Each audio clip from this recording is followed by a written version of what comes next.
Hi everyone, Andy Cruz here in Business Development at Mortgage Heroes. Today is Wednesday, April 29th, and this is your weekly video newsletter.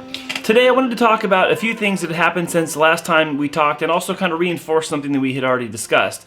First, I wanted to talk about the month-over-month home sales. Well, I think it was kind of to be expected that the sales in the month of March would be a lot less than they were in February. But they were 20% less, 20.8% less to be exact. Now, a couple of thoughts about that. First of all, a lot of places already started getting stay-at-home orders or shelter-in-place orders around that third week of March. Now that definitely impacts the ability to go out and see homes.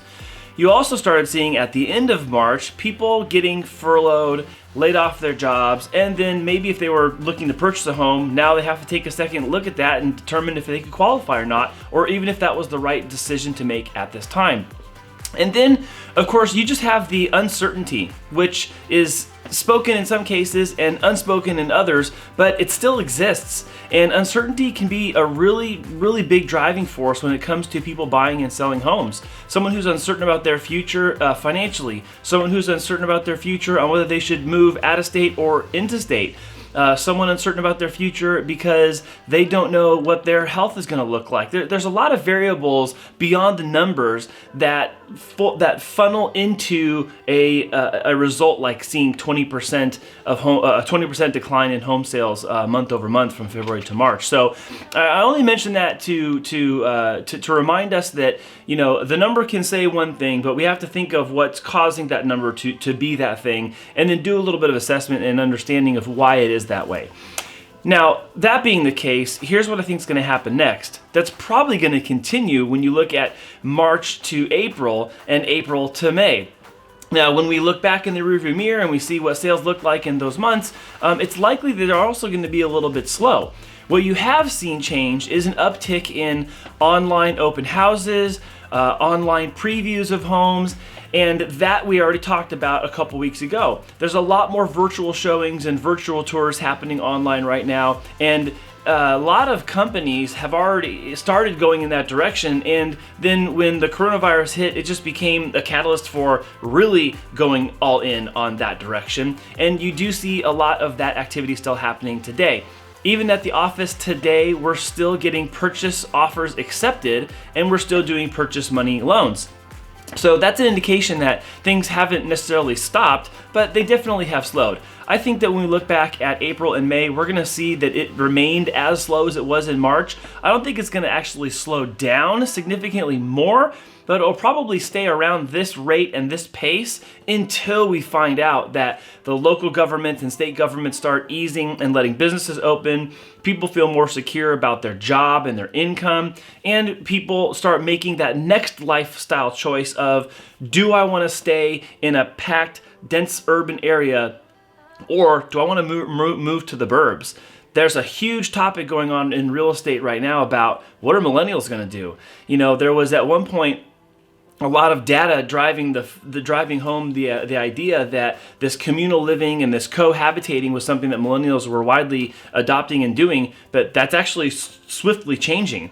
Now you have millennials looking at, well, what about having a driveway and a place where if I have to have stay-at-home orders, or if we do go on some sort of semi-lockdown in the future again because of health reasons, well, what kind of environment do I want to be locked in?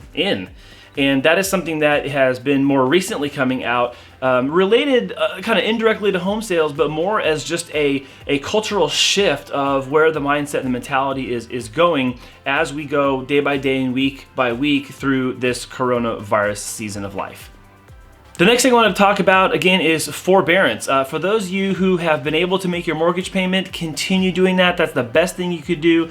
Those of you who are unable to make your mortgage payment, forbearance still may be the only option you have. And if you do, you please go back and watch previous videos we had where I talked about forbearance and what to do when you call your mortgage servicer. And do not agree to anything until you understand the fine print and every single letter of the agreement that you're going to make with them. Now, the other thing I wanted to say is that just because something is true in one place doesn't mean that it's true in all places or in the place that you're at. Specifically with real estate and lending, there's a lot of solutions that are getting put out there trying to solve a national problem, but you have regional issues. So San Diego, for example, is a place where we have conforming loans and we have jumbo loans. So what's true for a lot of the country that doesn't have high balance loans isn't necessarily true for us. So when we look at statistics, there's a little bit of a data skew because not everything is created equal. The only reason I mention that to you is because in the same way I mentioned that is behind the scenes in the underwriting world and the banking world, not all loans are created equal. So just because there's financing for one type of loan doesn't necessarily mean there will be financing for another. We've already seen some changes in underwriting and underwriters asking for additional conditions. We've already seen things change as far as asking borrowers to attest that they do not see themselves needing forbearance right before closing. So that's changing. And then also you see that the jumbo mortgage market has changed a lot in the last couple of weeks. In a field where there were a lot of players and a lot of money for that type of product, there's just not as many as there were before. I'm not saying that there's no jumbo lending, it's just that there's not as much as there was before. So jumbo lending is a little bit more challenging today than it was about a month or a month and a half ago. And that's an example of where something that affects us here in San Diego, it may not affect someone in another county in South Dakota or in Illinois. And the simple fact of that is in large metropolis cities, you have higher property values and you have the need for jumbo financing. And in a lot of other rural areas or other Midwest areas, I'd say that are not necessarily your major municipality centralized metropolis focus, that's just not the case. And so there's a lot of support for the majority of those areas, but we have to be patient when it comes to jumbo financing here in San Diego at this time. We're hoping that's going to ease up, and we're hoping that there will be some new direction and some new guidance soon coming to that so we can continue to do jumbo financing at a greater rate than we are now. But in the meantime, it's just going to take a little bit longer, and there's just less options than there were a couple weeks ago. The last thing I wanted to address today is something that I came across spending the last few days working inside our database and kind of looking at what things are looking like for our past borrowers. And I happened to notice that we have a huge amount of borrowers that still have mortgage insurance connected to their loan.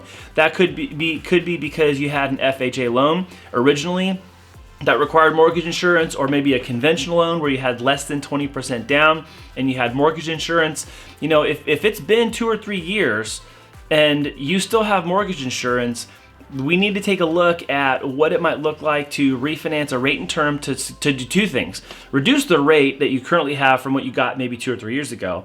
But also, if the equity in your house has gained from 2 to 3 years ago, which it likely has, then this is the right time to take a look and see if we can get that refinance done and you have 20% equity where you don't need that mortgage insurance. That for some of you could be several hundreds of dollars a month of savings simply by going through the process. So if that's you, and I'm talking to you right now, please reach out to us and let us know if you'd like us to take a look for you. We're also going to be sending a separate message to those of you that are in our database that we know have mortgage insurance to have a separate conversation about that. But I wanted this audience here to understand that even if you're not our past client, but you're seeing this message, please take a look at what it could be to remove your mortgage insurance in a time like this, where equities have gained in the last 2 to 3 years, and rates have dropped relative to where they were 2 or 3 years ago. So this might be a good 1-2 punch to save a couple $100 every month. Thanks again for watching our video newsletter. We hope this continues to help inform you and bring some new information or some front of the line information to you during these rapidly changing times. As always, if there's anything we can do to help you out, please leave a comment below, send us a direct message, shoot us an email or a phone call, and we'll be happy to help you out. Thank you so much for watching, and we'll see you again next week.